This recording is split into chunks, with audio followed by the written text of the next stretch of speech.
মোড়ের একটা হর্ন হয়েছে, বলে নাকি এয়ার কন্ডিশন রয়েছে।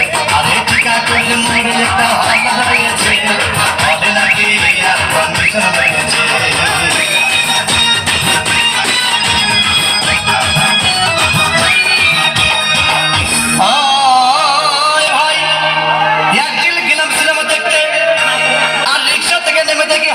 সুন্দরী মেয়ে দাঁড়িয়ে আছে, হঠাৎ দেখি সেই মেয়েটির চোখে আমার চোখ পড়েছে, বলে নাকি এয়ার কন্ডিশন রয়েছে।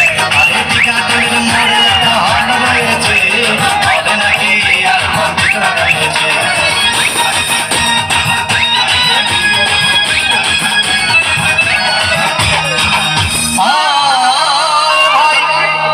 হাউসফুল করে টিকিট নাই, ব্ল্যাকের 10 টাকার টিকিট 20 টাকা দিয়ে কিনে নিয়ে কোন রকম ভিতরে বসলাম।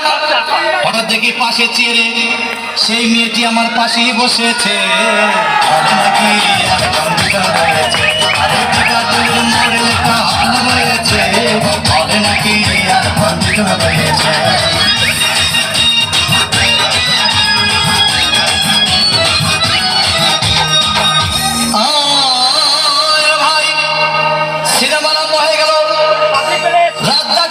যখন প্রেমে হাবুডুবু খাচ্ছিল তখন আমার বুকের ভিতর ধূপধাপ শুরু হয়ে গেল।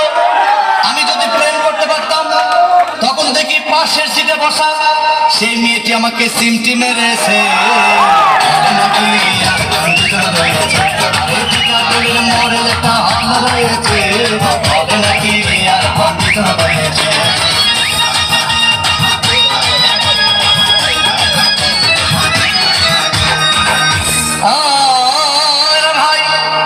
আমি মেয়েটিকে বললাম তোমার নাম কি?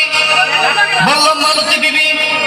আগো মালতী বিবি বলে সেই মেয়েটি একটা ফকলা হাসি দিয়েছে, বলে নাকি এয়ার কন্ডিশন রয়েছে। আরে টিকাটুলির মোড়ে একটা হর্ন রয়েছে, বলে নাকি এয়ার কন্ডিশন রয়েছে।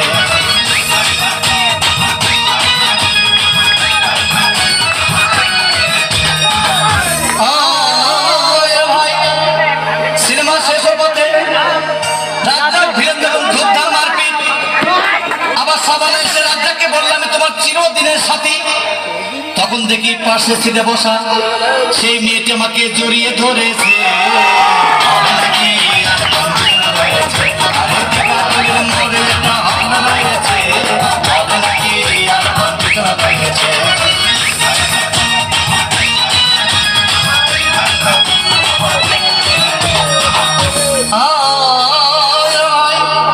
সিনেমা শেষ হয়ে গেল, বাইরে আসলাম, রিক্সা নিলাম।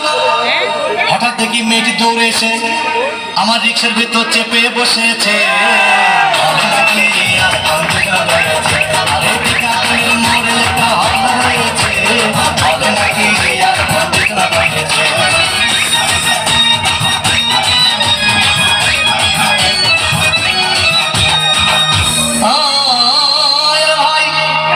মেয়েটি বললো আমাকে ডার্লিং খুব ক্ষুধা পেয়েছে, গেলাম মস্তবা হোটেলে, খুব পোলাও খাইলাম।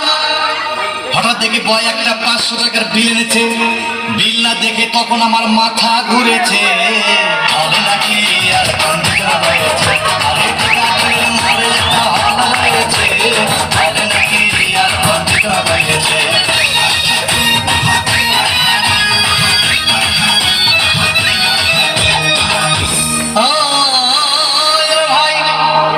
খাওয়া দাওয়া শেষ হয়ে গেল, মেয়েটি বললো ডার্লিং আজকের মতো চলে যাই বলে চলে গেল।